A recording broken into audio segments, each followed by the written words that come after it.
todos, que possamos estar em paz nessa noite em que somos convidados a refletir a respeito desse tema que é tão pertinente para todos nós. A gente vem aqui hoje para refletir com vocês, para que a gente reflita junto enquanto comunidade. A gente não vem em nome de uma determinada filosofia ou em nome de uma determinada religião, mas com um convite que se estende a todos. Se estende às profissões, se estende às diferentes religiões, às diferentes orientações. Ele é um convite para a comunidade. O exercício da paz é um convite mundial. E hoje nós vamos refletir um pouquinho a respeito disso. A escritora Cecília Meirelles tem um texto maravilhoso onde ela faz uma viagem imaginária e diz que se ela fosse levada para uma ilha, perguntam qual seria o livro que ela levaria. Ora, essa é uma pergunta muito difícil, principalmente para se fazer para uma pessoa que escreve, porque naturalmente a gente presume que ela também é uma boa leitora, uma pessoa que lê muito. E para a pessoa que lê muito, muitos livros são muito bons. Então, como escolher apenas um? E ela diz que muitas pessoas falam então que levariam a Bíblia, ou então que levariam grandes obras, né, um conjunto, um volume bem grande, por exemplo, de Tolstói, Dostoiévski, um dos russos, ou talvez Shakespeare, né, algum dramaturgo famoso. E ela diz, eu não. E ela faz uma escolha muito peculiar. Ela diz, eu levaria um dicionário, que na minha opinião é o melhor dos livros, porque é um livro que define as palavras. E uma vez que a gente tem a definição das palavras, a gente consegue usar as palavras de forma infinita, combinando-as e jogando com elas. Então, hoje nós trouxemos aqui algumas definições de algumas palavras para a gente fazer a nossa reflexão. A primeira palavra é a palavra sociedade. Então, sociedade é um substantivo feminino. As definições que a gente vai colocar daqui são da Wikipédia. Então, o substantivo feminino. O que a Wikipédia nos fala a respeito de sociedade? É um agrupamento de seres que convivem em estado gregário e em colaboração mútua. Um exemplo, a sociedade humana, pode ser outro tipo de sociedade também. Uma segunda definição, é um grupo humano que habita em certo período de tempo e espaço, seguindo um padrão comum, uma coletividade, por exemplo, a sociedade moderna. Quando a gente lê essas definições, uma palavra talvez nos faça parar, que a gente não lembra bem qual é o seu significado e que é a palavra gregário. Então, o que é gregário? Um adjetivo. Adjetivo é uma palavra que dá qualidade ao substantivo, a um nome. Então, é relativo à grei. A gente diz de um animal que faz parte de uma grei, de um rebanho. Então, a gente diz que o ser humano é gregário, porque ele gosta de estar junto. É muito difícil o ser humano isolado. E hoje a gente pode até dizer, não, nós estamos muito isolados, a tecnologia nos isola, mas ela não isola exatamente, porque a pessoa está aparentemente sentada e sozinha, mas ela está procurando conectar-se com qualquer uma das mídias sociais na qual ela se insere e ela está vinculada, ligada, buscando as outras pessoas. Mesmo os nossos jovens que sentam para jogar jogos online, eles jogam em grupo. Eles dificilmente jogam sozinhos. Eles estão sempre conversando, eles estão sempre em equipes. Qualquer um que tem um filho adolescente sabe que a gente passa. E eles estão sempre em grupos, e são muitos grupos, e eles têm campeonatos. Então, fica claro para a gente essa palavra gregário, a sua força, a sua importância quando a gente fala de sociedade. Mas quando a gente fala gregário, existe uma outra palavra derivada dessa mesma raiz, que é segregar, que é separar. Então, ao mesmo tempo que a gente busca os outros, nós também fazemos uma separação, uma classificação, e não é qualquer um que nós admitimos. Nós fazemos uma certa triagem. E nessa triagem que nós fazemos, que muitas vezes é muito natural, onde nós respeitamos afinidades, qualidades, também existe uma triagem que é feita de forma automática, porque nós fazemos aquilo que a maioria faz, fazemos aquilo que o rebanho faz, agimos conforme o grande grupo age. E esse agir sem pensar é que nos traz para momentos e para situações difíceis, tais as que a gente presencia hoje. O Facebook deu voz a muitas das situações de segregação que a gente nem imaginava que pudessem existir. A internet, os vídeos, tudo em tempo real. Então hoje nós conseguimos acompanhar um panorama de discriminação e de segregação que é mundial e que é profundamente perturbador, é profundamente assustador se a gente olha ele sem uma perspectiva de futuro. É interessante a gente refletir, enquanto sociedade, que existe uma lei de progresso e ela é inexorável. Então se avança, sempre se avança. Embora a gente olhe hoje e tenha a impressão que não, mas nós avançamos muito. E algumas das coisas que eu vou mostrar para vocês hoje aqui são indicativos, né, de como a gente avança enquanto sociedade. Demora para que esse avanço se manifeste em todos, e certamente vai demorar, mas ele acontece. No entanto, quando a gente faz, então, essa segregação, essa separação, nós começamos a perceber as nossas diferenças. Percebemos, então, que nem todos funcionam como nós funcionamos e que nem todos são iguais.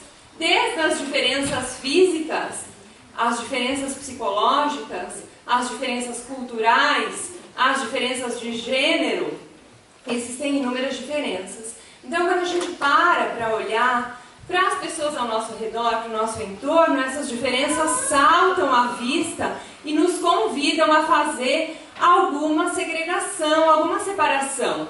No entanto, muitas vezes somos obrigados a conviver com as pessoas diferentes de nós. Nem sempre essa convivência é uma convivência que nos agrada, que nós escolheríamos. E aí a gente começa a esbarrar em alguns obstáculos. O primeiro é a comunicação. A gente pode comunicar de diferentes formas, não só através da palavra. Eu posso comunicar através da arte, eu posso comunicar através da música, eu posso comunicar através da dança, eu posso comunicar com gestos, eu posso falar usando libras. E muitas vezes determinadas linguagens, elas são universais. O sorriso é o mesmo, ele é um claro indicativo de alegria em qualquer cultura. Mas determinadas atitudes e linguagens, elas são muito particulares de um povo específico. Por exemplo, eu aprendi que numa determinada cultura oriental não se deve mostrar a sola dos pés, é falta de educação. Então, por isso, essas mulheres elas sentam sempre muito arrumadinhas, com um pé cruzado sobre o outro, e jamais elas vão colocar os pés assim à mostra, mostrando a sola do calçado. É considerada uma horrível falta de educação. Para nós, aqui não tem problema, é uma coisa cultural. Então, a gente tem essas diferenças na forma de comunicar, e que elas são importantes de serem entendidas, elas são importantes de serem claras, e nem sempre elas o são. Quando nós vamos nos comunicar para expressar uma determinada ideia ou um determinado sentimento. Às vezes eu observo coisas que as pessoas fazem e isso me traz um determinado sentimento, desperta em mim uma reação que eu comunico ou então mantenho para mim. Às vezes eu preciso comunicar para os outros uma determinada ideia, então eu preciso que a minha comunicação seja eficaz, que ela seja clara, para que eu consiga transmitir essa ideia. A comunicação de sentimentos e de ideias, ela pressupõe um olhar para essas diferenças, para que a gente consiga que ela seja clara e eficaz. E aí, nós esbarramos no preconceito.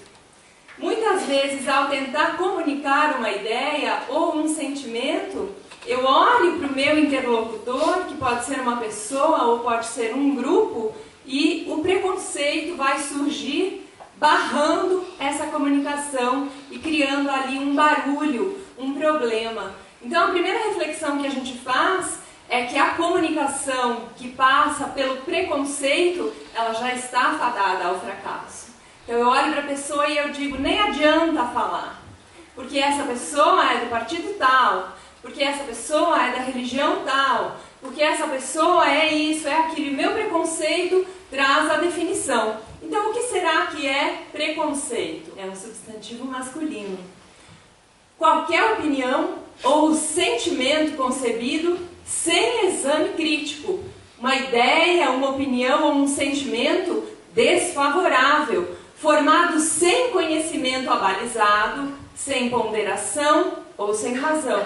Ou ainda, um sentimento hostil, assumido em consequência da generalização apressada de uma experiência pessoal, ou imposta pelo meio, é uma intolerância contra um grupo religioso, contra um nacional, racial, enfim, a gente abre aqui um leque que é imenso, né? Então, o preconceito, ele é uma das palavras-chave para a gente falar a respeito da paz. Sem refletir acerca do preconceito, a gente não consegue falar de paz. É muito fácil eu dizer, vamos lá participar do movimento Você e a Paz, eu desejo a paz, eu uso camiseta, eu colo adesivo, eu mudo a minha página, mas se eu não faço aquela reflexão bem séria, olhando para mim, pensando nas minhas dificuldades, enquanto convívio social, na verdade eu estou fazendo uma maquiagem estética e não estou trabalhando com a ética, com aquilo que realmente provoca uma mudança de comportamento. Então, o que nós buscamos nas nossas propostas filosóficas, nos nossos estudos, não é uma maquiagem, mas uma mudança. E a mudança, ela é difícil, porque ela exige parar, pensar, debater, refletir, para que a gente realmente se aproprie de um determinado conhecimento e o transforme em prática. Faça com que ele seja realmente transformador. Quando nós pensamos a respeito de preconceito, nós lembramos da figura de uma educadora maravilhosa, que é a Jane Elliott, e que em 1968 trabalhava como professora de ensino fundamental para a terceira série em Iowa, em Riceville, nos Estados Unidos. Riceville é uma cidadezinha pequenininha, era na época, né? O nome já diz, a Vila do Arroz, uma cidade de maioria de população branca, basicamente absoluta, mas conectada com o mundo através das notícias. Já existia televisão. Então, naquela manhã de 1968, os alunos chegaram à escola e questionaram a professora Jane por que mataram o tal do Martin Luther King Jr. Por que ele foi assassinado? Porque eles estavam trabalhando heróis americanos e cada mês se trabalhava um. E o herói daquele mês era ele. Então as crianças tinham uma certa familiaridade pela sua luta pelos direitos humanos, pela sua importante contribuição à sociedade e de repente a notícia de que aquele homem tão impactante, tão importante, tinha sido assassinado. E ela então pensou, como é que eu vou explicar para essa turma de crianças pequenas, que são todas brancas, que moram todas em suas famílias brancas e que vivem numa comunidade branca, o que é o preconceito? E teve uma ideia genial.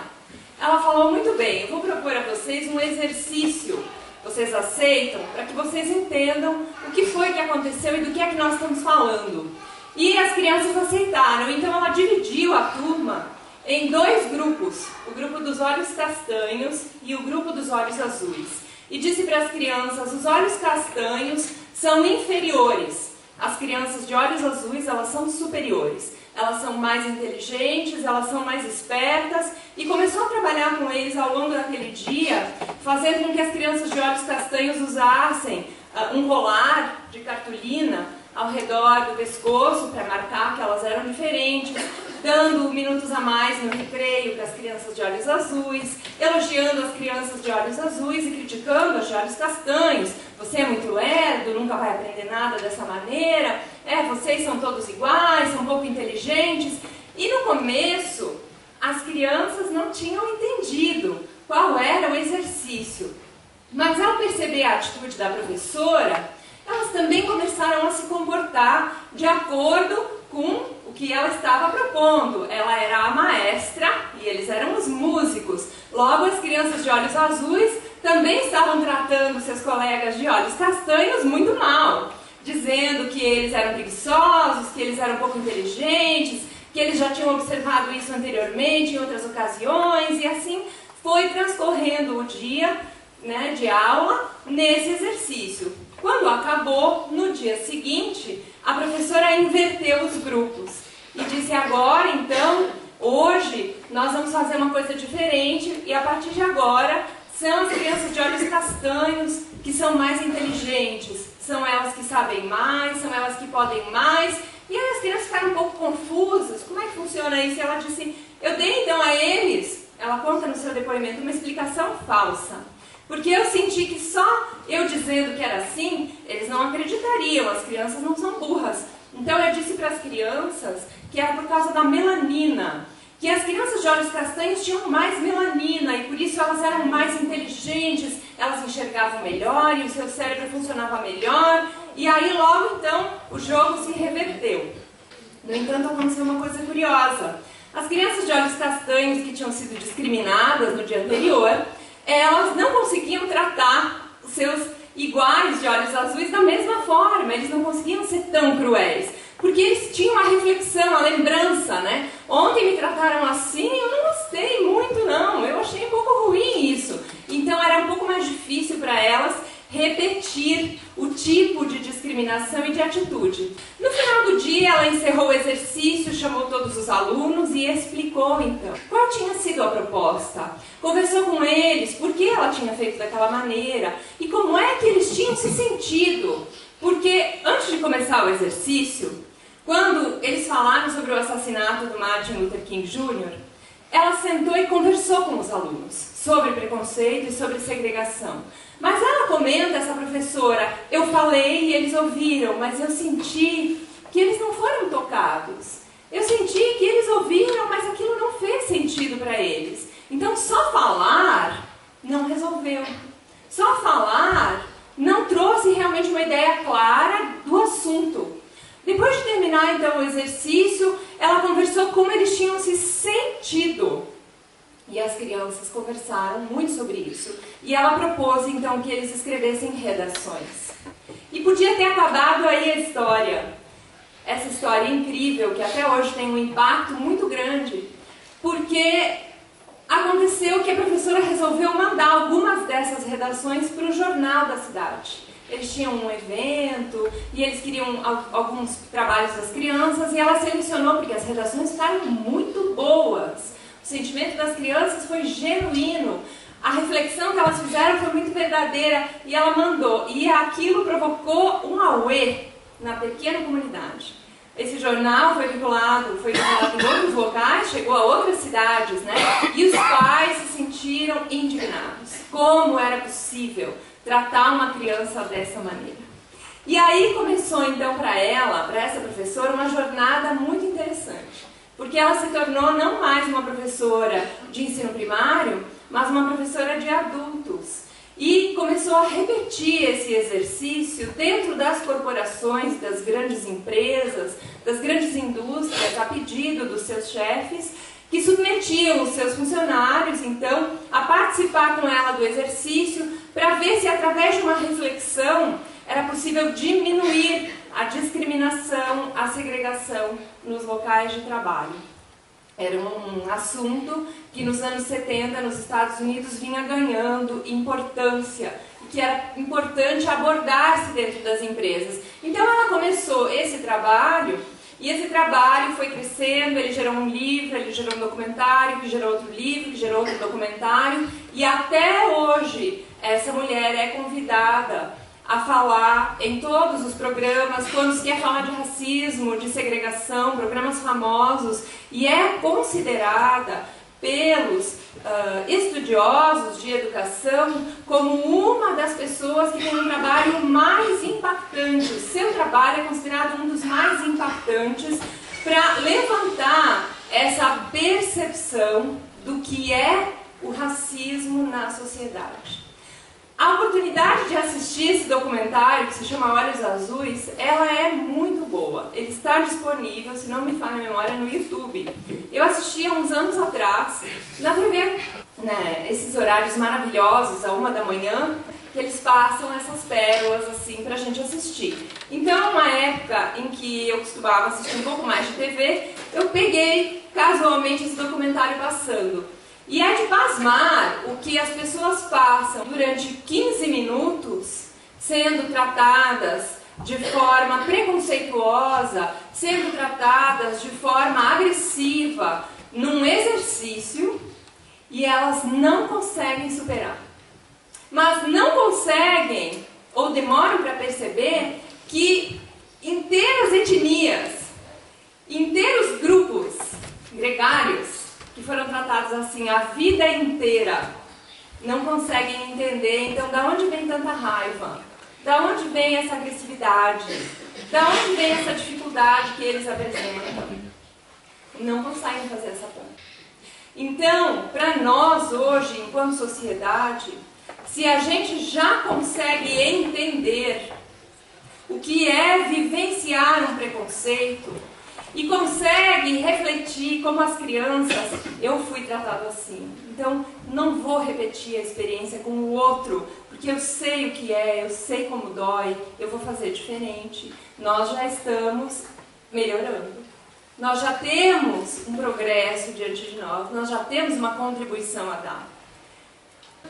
Semana passada nós conversamos com uma mãe, e essa mãe dizia assim para mim: eu tenho esse meu filho que acompanhava, um menino pequenininho, de uns 5, 6 anos, e ele estava assim um pouco longe olhando os livros, e ela me dizia: esse meu filho, ele não tem nenhum tipo de preconceito, ele aceita todas as pessoas, ele se dá bem com todo mundo, ele não tem medo de ninguém, ele não tem nenhum tipo de prevenção, nada. E eu disse para ela: que ótimo, e ela me respondeu: eu não sei lidar com isso, eu não consigo entendê-lo. Então é um modelo de uma geração nova, é uma geração que vem diferente, que é exposta já a novos modelos, mas é um modelo que está no início, ainda é possível pervertê-los. Se a gente se esforçar bastante, ainda é possível fazer com que eles sejam como nós, o que seria horrível, o que seria desastroso. Então, que cada geração que surge consiga nos superar em termos de convivência social, abraçando mais os grupos diferentes que convivem no mesmo espaço, é indicativo indiscutível de progresso. Então, essa professora deixa para nós uma reflexão importante, e a sua reflexão é: aquilo que a gente aprende, a gente também desaprende. Então, se eu aprendo a ser racista, eu também posso desaprender. Mas para desaprender não basta ler, é preciso sentir. Para sentir é preciso refletir, ou é preciso passar pela experiência. Ela conta ter realizado a experiência num grupo do Rotary, e anos depois um senhor encontrou com ela num outro evento e disse: eu me lembro de você, e eu não perdoei você até hoje. 75 anos tinha o senhor, e ela comenta: ele não conseguiu me perdoar por 15 minutos que eu tratei ele com racismo. E como é que a gente espera que determinadas comunidades nos perdoem assim facilmente, sem que a gente faça todo o trabalho de reparação, sem que a gente faça todo um trabalho de reflexão em cima dos crimes que foram cometidos? Será que é possível? Então, colocar-se no lugar do outro é uma experiência interessante. E é uma experiência que nós, enquanto seres humanos, podemos fazer. Eu posso me abstrair e ver do ponto de vista do outro, rompendo assim o preconceito. Para ver o outro, para ver do ponto de vista do outro, eu preciso conhecê-lo. Para conhecê-lo, eu preciso abrir mão da ideia de que eu sei, de que eu conheço, de que eu já conheço, para ver o outro com novos olhos, para compreender o seu ponto de vista. Eu gosto muito dessa série de propagandas da United Colors of Benetton, porque eles mandam com uma foto uma mensagem muito interessante. Eles têm várias, imagens, né? E essa é uma que é realmente para fazer pensar, né? Então, as raças, quantas raças será que existem? Será que existem 4 raças? Será que existem 5 raças? Será que existem 10 raças no mundo? Não existem, existe uma raça só, que é a humana. Essa raça. Então, tudo é igual, tudo é o mesmo. Muda a cultura, muda a forma de se expressar, mudam os valores, mas a raça é uma só. Não existe a ideia de superioridade, não existe a ideia de que uma é melhor do que a outra. Isso tudo é invenção nossa, porque nós temos medo do outro.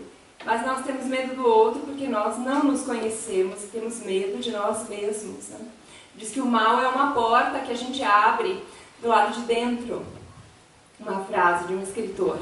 Então, a gente muitas vezes tem medo de destrancar coisas que a gente não conhece, porque não olha para si mesmo, não faz uma análise das dificuldades que nós trazemos e que não são poucas. A gente traz ainda quantidades incríveis de orgulho, a gente traz quantidades incríveis de intolerância e que nós precisamos trabalhar.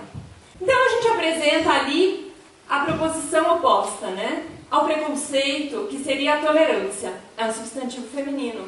Um ato ou efeito de tolerar, indulgência, condescendência, qualidade ou condição de tolerante. Aí está o casal John Lennon e Yoko Ono dizendo: não odeie aquilo que você não compreende. Por que partir do pressuposto de que se eu não entendo é ruim? De que se eu não entendo é prejudicial? Por que fazer dessa maneira? Então hoje a gente já é convidado a tomar uma atitude que é um pouco diferente, que ela é mais de tolerância. No entanto, o filósofo Mário Sérgio Cortella faz uma reflexão interessante. Ele propõe que a gente pense a palavra tolerância, porque às vezes eu posso dizer assim: eu tolero fulano, mas eu estou dizendo assim que eu tolero, mas não gosto. Eu tolero, mas na verdade tolero se ele ficar mais longe possível. Porque a gente diz assim: eu sou, por exemplo, intolerante à lactose, ao glúten, etc., né? Que a gente também pode usar essa palavra dessa forma. Então, eu sou intolerante a determinadas pessoas, mas você tem que ser tolerante. Então, eu penso, eu tenho que sofrer esta presença. Esse é o exercício da tolerância. Será que é isso que quer dizer quando a gente propõe que a paz é um exercício de tolerância? Não é. Então, quando a gente fala, traz mais palavras, né? Não só essa, mas a gente fala em indulgência. A gente está trazendo, está propondo uma definição um pouco diferente. Qual que seria essa definição? A capacidade de respeitar as pessoas como elas são e de aceitar o que não podemos mudar e não nos prejudica. Então, tolerar não é aceitar tudo. Eu não posso aceitar que uma pessoa cometa um crime. Eu não posso aceitar que uma pessoa, com suas atitudes, prejudique muitas outras pessoas. É um ato de omissão. Eu posso aceitar respeitando a pessoa como ela é. Quantas vezes a gente sente vontade de julgar mal uma pessoa porque ela é tatuada, porque ela usa piercing. Há uma historinha deliciosa de uma professora que no mercado viu um casal jovem com um menininho e o homem tinha seus braços todos tatuados, desenhados, que quase não se via a pele. Ele tinha tatuagens nos braços, no pescoço, e ela olhou e pensou: deve ser um desses motoqueiros viciados. E eles foram chegando perto com o menininho do caixa e ela também se encaminhando para o caixa, e aí eles pararam na frente dela. E ela parou atrás do caixa e olhava para a família e pensava: devem ser uns depravados, uns pervertidos, olha para essas tatuagens. E chegou a vez de pagar e o rapaz se virou e disse: senhora fulana, por favor, depois da senhora.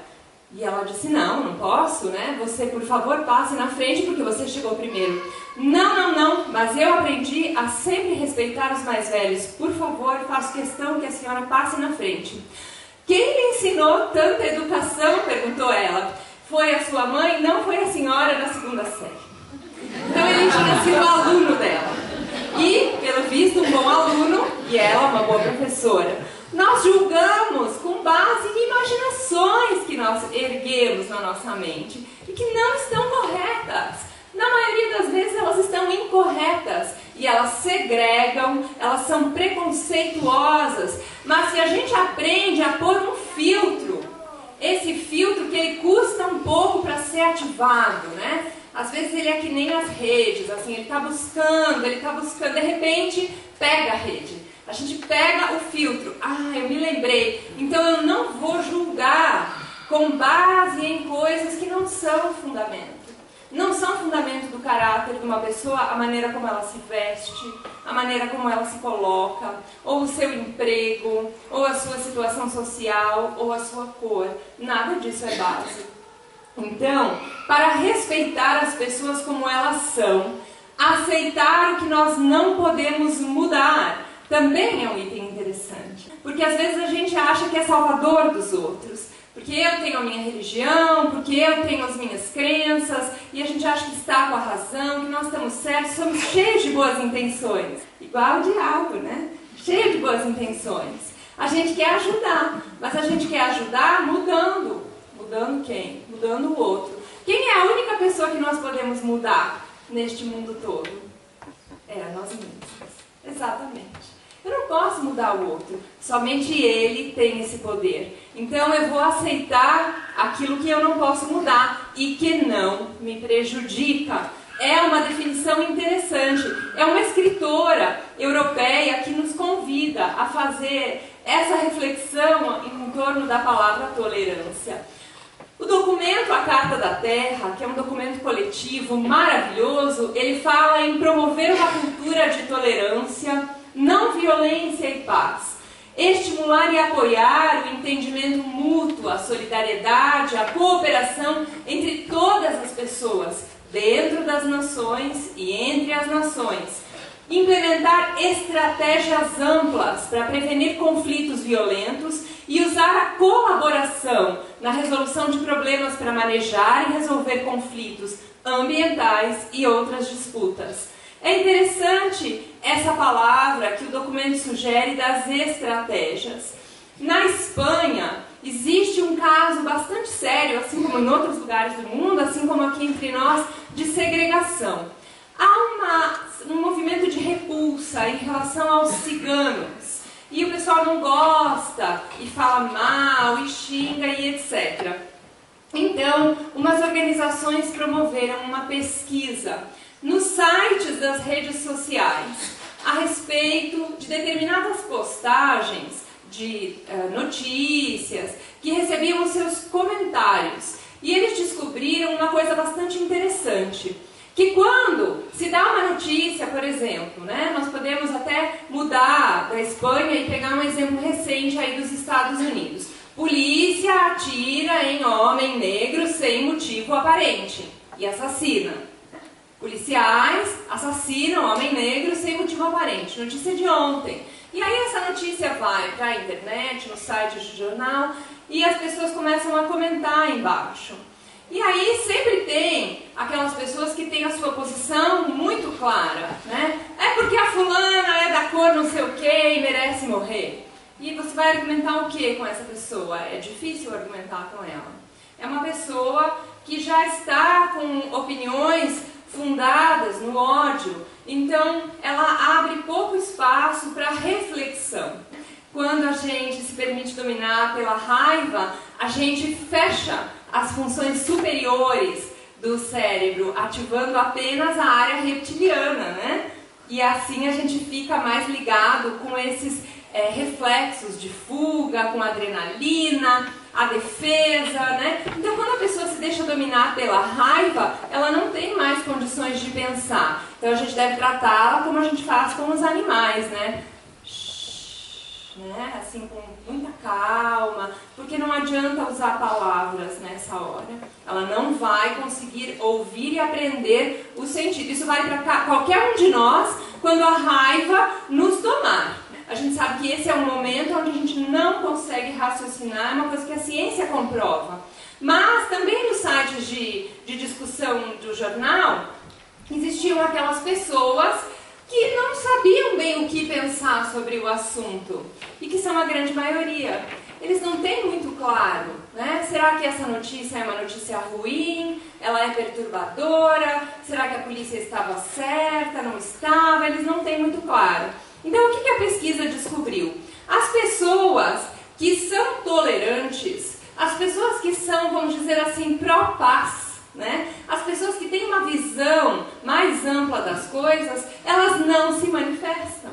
Porque elas pensam, eu não vou entrar nessa briga, né? Para que eu vou argumentar com essa figura? Eu não vou falar. No entanto, a partir do momento que ela se manifesta e ela coloca o seu argumento com ponderação, que é muito diferente do que o outro lado faz, o lado da raiva, ela coloca o seu argumento de forma calma, de forma tranquila e respeitosa, ela pende a balança dos neutros para o lado dela. Então, essa pesquisa na Espanha trouxe essa reflexão importante de que para a gente realmente promover a paz na sociedade, existem 3 frentes nas quais se pode atuar. A frente do governo, promovendo ações, promovendo campanhas, esclarecendo. A frente das pessoas enquanto indivíduos, não deixando de se manifestar quando surge a oportunidade. Eu estou lendo uma notícia, eu estou numa roda de conversa e eu percebo que existe um exaltado, mas os outros todos são pessoas que estão neutras. Por que não oferecer a minha contribuição para pender a balança para o lado da tolerância? Para pender a balança para o lado da reflexão.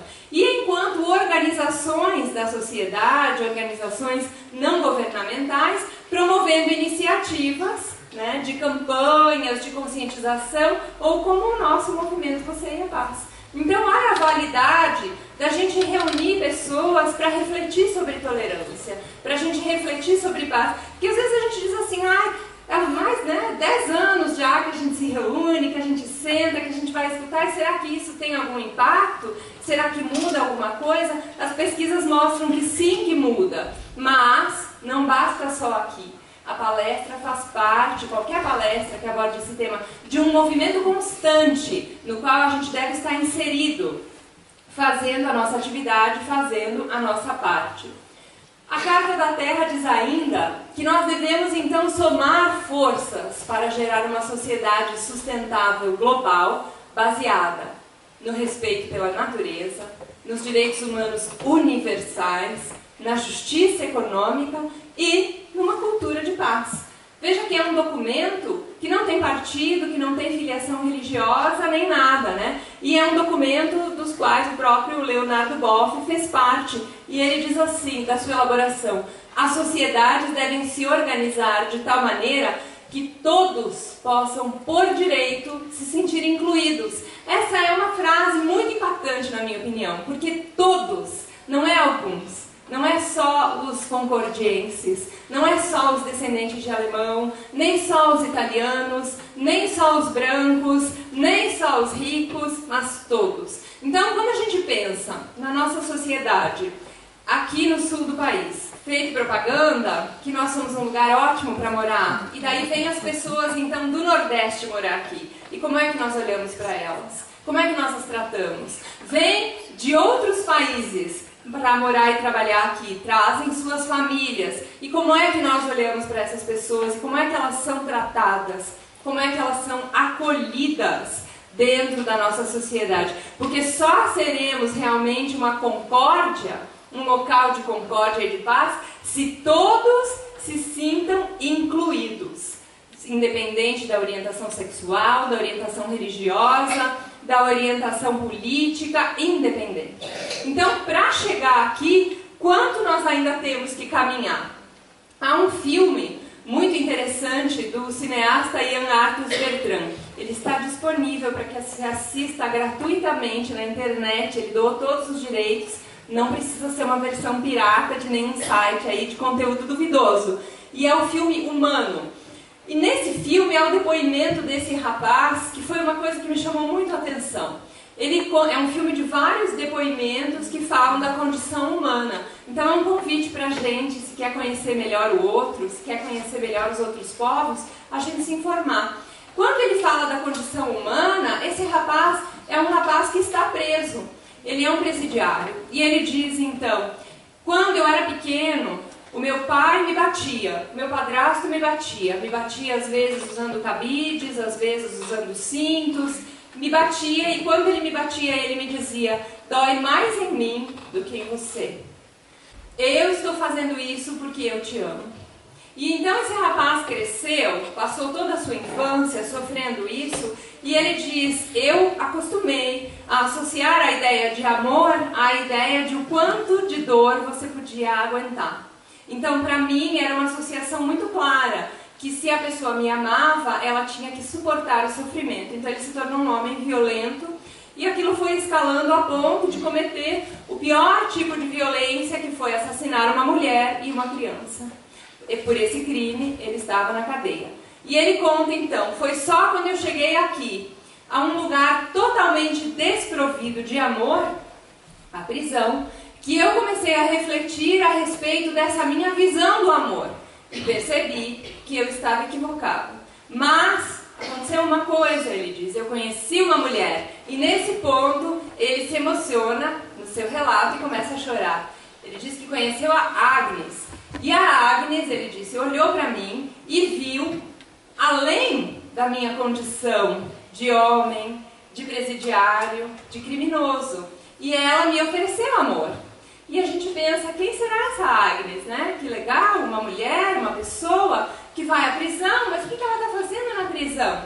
É a mãe da mulher que ele assassinou, a avó da criança que ele matou. Essa mulher extraordinária conseguiu não só perdoá-lo, perdoar o próprio assassino da família, como também resgatá-lo. Agora veja que interessante, ele é um criminoso e ele foi condenado pela lei civil, pela lei da sociedade, e está cumprindo pena.